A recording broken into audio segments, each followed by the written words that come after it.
பிரியமானவர்களே, வாழ்வில் எதிர்ப்புகள் வரவில்லை எனில் நாம் ஒன்றும் செய்யாமல் இருக்கிறோம் என்று அர்த்தமாகும். எதிர்ப்புகள் வரும்போது நாம் நம்மை ஆராய்ந்து பார்க்கிறோம்.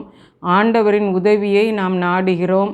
நம்மிடத்திலே ஏதாவது தவறு இருக்குமே என்றால் நாம் அதை அப்புறப்படுத்துகின்றவர்களாக இருக்கிறோம். ஆகவே எதிர்ப்புகளின் மூலமாக நாம் அநேக பாடங்களை கற்றுக்கொள்கின்றவர்களாக இருக்க முடிகிறது.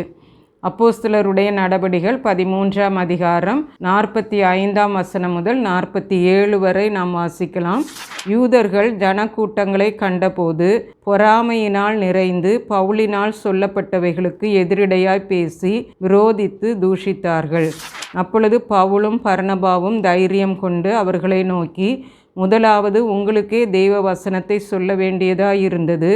நீங்களோ அதை தள்ளி உங்களை நித்திய ஜீவனுக்கு அபாத்திரராக தீர்த்து கொள்ளுகிறபடியினால் இதோ நாங்கள் புறஜாதியாரிடத்தில் போகிறோம். நீர் பூமியின் கடைசி பரியந்தமும் இரட்சிப்பாய் இருக்கும்படி உம்மை ஜாதிகளுக்கு ஒளியாக வைத்தேன் என்கிற வேத வாக்கியத்தின்படி கர்த்தர் எங்களுக்கு கட்டளையிட்டிருக்கிறபடியினால் இப்படி செய்கிறோம் என்றார்கள். இந்த பகுதிக்கு நாம் பொறாமையினால் வந்த எதிர்ப்பு என்று நாம் பார்க்கலாம். ஆண்டவராகிய இயேசு கிறிஸ்துவும் நன்மை செய்கிறவராகவே சுற்றித் திரிந்தார். அநேக மக்கள் அவரை பின்தொடர்வதை கண்ட யூத தலைவர்கள் ஆண்டவரை வெறுத்தனர், சிலுவை மரணத்திற்கும் ஒப்பு கொடுத்தனர் என்று நாம் வாசிக்கின்றோம்.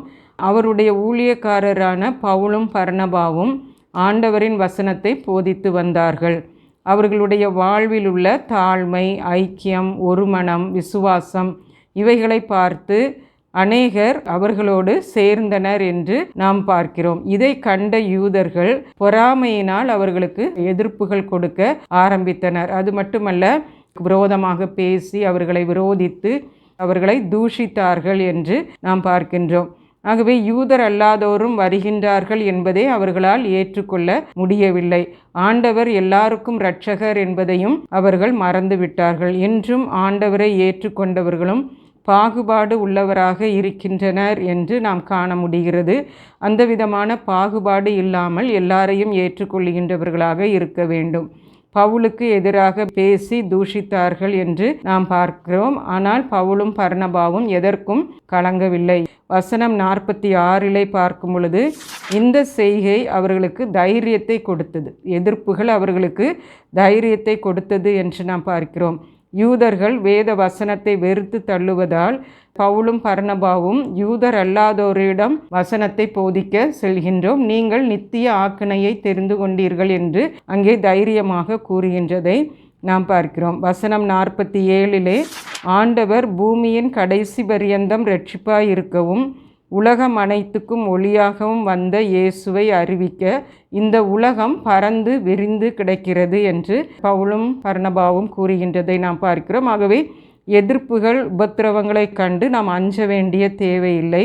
நம்மை அழைத்த தேவன், நம்மை பயன்படுத்துகின்ற தேவன் நம்மோடு கூட இருக்கிறார். எதிர்ப்புகளை கையாள ஆண்டவர் நமக்கு கிருபையும் அருளுகின்றார். ஜெபம் செய்வோம். அன்புள்ள பிதாவே, எதிர்ப்புகளை கண்டு சோர்ந்து போகாமல் தைரியமாக உம்மை அறிவிக்க எனக்கு கிருபை தாரும் தகப்பனே. ஆமேன்.